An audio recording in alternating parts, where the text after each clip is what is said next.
Deux raisons pour lesquelles nous devons écouter nos enfants. Deux raisons pour lesquelles tu dois écouter tes enfants. Avant de te donner ces raisons, je vais te raconter une histoire. Vous savez, je suis mère d'enfants, j'ai beaucoup d'enfants et je m'étais prêtée à un exercice lorsque les enfants rentraient. Parce que spontanément, pour vous qui avez des enfants, vous allez vous rendre compte, quand les enfants rentrent, ils sont toujours en train de bavarder. Non, ils ne sont pas en train de bavarder. Ils sont en train de vous faire le rapport de leur journée. Et quand j'ai pris conscience de cela, je me suis dit, ah, c'est le moment de causer avec lui, c'est le moment de discuter avec lui. Donc je profitais, je lui demandais, toujours leur demander, qu'est-ce que tu as aimé? Qu'est-ce que tu as aimé de particulier au cours de cette journée? Il me répondait spontanément, comme ils savent si bien le faire. Ah, j'ai aimé ci, la maîtresse a fait ça et tout.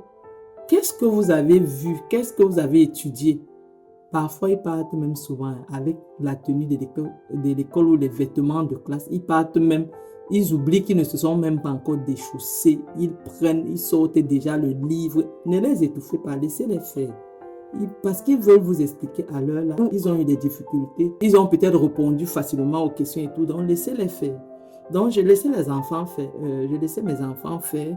Chacun venait à son tour. On a fait, à un moment donné, j'avais même dit qu'avant de parler, on doit lever le doigt. De sorte que quand ils entraient déjà là, chacun levait déjà son doigt. Ah, maman, je vais te raconter ce qu'on a fait aujourd'hui. On a fait ci, on a fait ça. Et je profitais, je posais mes questions. Oui, qu'est-ce que tu as aimé? Comment tes amis se sont comportés aujourd'hui? La maîtresse, c'était comment et tout? Est-ce que tu as mangé tout ton goûter? Ah, pourquoi tu n'as pas mangé et tout, et tout, et tout? Et l'enfant me répondait naturellement comme ils le font si bien. Après, je demandais, qu'est-ce que tu n'as pas aimé aujourd'hui? Ou bien, qu'est-ce qu'on a fait en classe que tu n'as pas apprécié? L'enfant ils disent toujours ce qu'ils ont eu comme difficulté, ils disent toujours ce qu'ils ont eu comme challenge. Mais le problème, c'est quoi? Le problème, c'est que nous, les parents, quand les enfants commencent à parler, c'est une histoire de non, tu bavardes trop, tu viens de rentrer, va te laver, va manger, tu pars dormir. Vous étouffez l'enfant. Et en ce moment, vous avez raté la meilleure période, le meilleur moment pour détecter à quel niveau l'enfant a eu la difficulté en classe. Et aussi, vous êtes en train de tuer en lui le réflexe de rendre compte. Vous êtes en train de tuer en lui en fait, le libre arbitre. L'enfant n'a pas la capacité, il se renferme, il n'a pas la capacité de s'exprimer au milieu des gens. Donc, voici les deux raisons pour lesquelles il faut écouter l'enfant. Quand nous écoutons les enfants, nous leur laissons la possibilité de s'exprimer et avec ça, ils pourront s'intégrer au milieu des gens parce qu'ils ont eu l'habitude de s'exprimer. Ils pourront donner leur avis sur une question posée. Ils seront libres, ils vont développer l'assurance.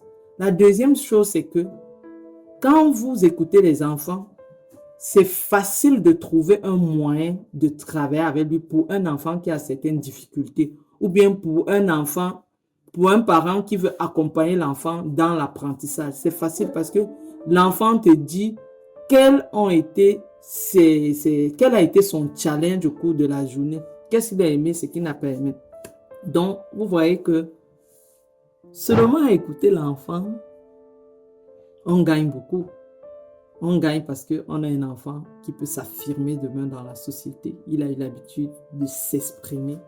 On gagne parce que, justement, pour travailler avec l'enfant, on ne va pas se casser la tête. On saura à quel niveau il faut appuyer dans le travail. On saura à quel niveau il faut insister si ce sont les mathématiques, français, anglais.